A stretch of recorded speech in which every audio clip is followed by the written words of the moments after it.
Hi all Bigg Boss ரசிகர்களே and follow subscribe பண்ணிட்டு இருக்க நல்லுங்களே. இந்த கேள்வி கேட்குற விஷயத்துல எஃப்ஜேவை எவ்வளோ கேட்குறாங்களோ அவ்வளோக்குள்ள ஆதிரையும் கேள்வி கேட்கணும். ஆனால் கேட்கல.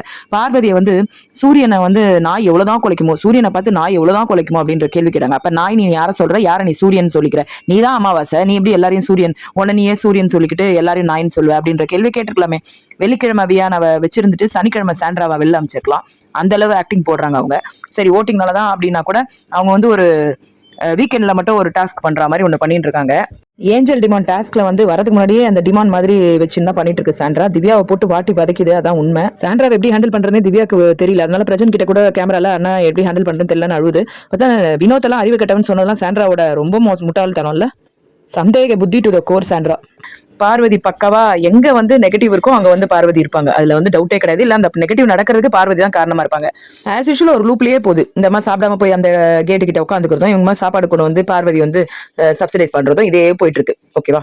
ஸோ ட்ரெஸ் தாங்க ரொம்ப மோசமா இருக்கு. என்னதான் சுதந்திரமா இருந்தாலும் அது வந்து ஃபிட்டிங் பாக்குறவங்க அவளுக்கும் கம்ஃபர்டபுளா இல்லை. ஆனாலும் இழுத்து விட்டுன்னு உட்காந்துக்கிட்டு அமித்தை வந்து பீன் பேக் கொண்டு வந்து இங்க பக்கத்துல போடு. ஏற்கனவே ஒரு அம்மாஞ்சி நல்லா வந்து எடுப்பார் கைப்பிள்ளை. நான் சொல்லல அமித்தை என்ன தப்பு பண்ணோன்னே தெரியாம அமித்துக்கு இப்பவுமே முழிச்சிட்டு இருக்கு. யாரோட சேரணுமோ அவங்களோட சேர்ந்து சாண்ட்ராக்கும் ஹிண்ட் கொடுத்தாரு. யாருக்கு பக்கம் நியாயம் இருக்கோ அவங்க பக்கம் நியாயம். அதெல்லாம் கவலையே படல.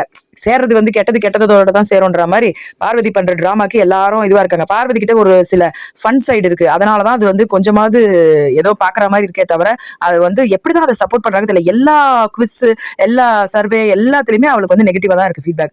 ஆனா இதுதான் நடக்குது ஒரு பிக் பாஸ்லயும். இது என்கரேஜ் பண்ற மாதிரி இருக்குல்ல கெட்டது பண்றவங்களுக்கு. சோ அதே மாதிரி எஃப்ஜே வந்து கனி நல்லா கேள்வி கேட்டுட்டு இருக்காங்க. ஏன்னா எனக்கு எஃப்ஜே மேல ஒரு பெரிய ஒரு என்னதான் நான் என் மேல பழிய போட்டுருந்தேன்னா ஆதிரை மேல அவ்வளவு தப்பு இருக்கு. ஆனா ஏன் சொல்லல எதையுமே.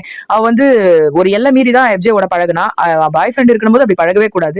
சோ அதை வந்து அவங்க வந்து இது ஹைலைட் பண்ணி அவன் பேசவே இல்லை. திவ்யாவோட இருக்கக்கூடிய பகையும் வந்து பயங்கரமா வெளிப்படுது. அதையுமே வந்து எதுக்கு இந்த அளவுக்கு ஹார்ஷா பண்றாங்க அப்படின்னா அதுக்கு நிறைய விஷயங்கள் சோசியல் மீடியால போயிட்டு இருக்கு. இவங்க காரணம் வந்து நான் சொல்ல முடியாதுன்னு சொன்னாங்க. வெறும் சந்தேகம் தான். பிரஜன் வந்து சீரியல்ல பெரிய லெவல்ல ஹிட் ஆகாது காரணமே இந்த அம்மாவோட சந்தேகம் தான். சோ சைக் மாதிரி பிஹேவ் பண்றாங்க. இப்படி நம்மளுக்கே இப்படி இருக்கு. யாராலுமே அவங்களை கண்ட்ரோல் பண்ண முடியல. வாய்க்கு வந்தபடி பேசிக்கிட்டு பயங்கரமா சுள்ளு புல்லு நீட்டு ஒரு மாதிரி ஒரு பேய் பிடிச்ச ஜோன் இருக்குமே அந்த மாதிரி ஆயிடுறாங்க. அதனாலதான் வந்து உள்ள இருக்கிறவங்களே பயப்படுறாங்க. நம்ம பார்வதியை பம்பிக்கிட்டு ஆனாலும் போயிட்டு சப்போர்ட் பண்ணிட்டு இருக்கு சாண்ட்ராக்கு. அப்படிதான் நடந்துட்டு இருக்கு. பார்வதி இப்போ அடுத்த அவங்களோட தூண்டல்ல வந்து சபரியை உள்ள இழுக்கலாமான்னு பார்த்துட்டு ஒரு கேம் எல்லாம் பிளே பண்ணிட்டு இருக்காங்க. பார்ப்போம். தக்கு நம்ம கானா வினோத் தான். அவர் பாட்டு தகு கொடுத்துட்டே இருக்காரு. வேணே அவரை கீழே இறக்குற மாதிரி நிறைய பேசினாலும் அவர் சூப்பரா தான் பண்ணிட்டு இருக்காரு. பார்ப்போம்.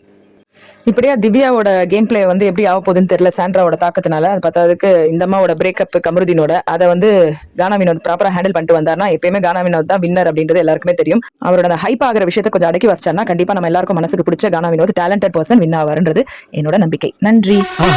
மறக்காம சர்ப்ரைஸ் பண்ணுங்க. தேங்க்யூ.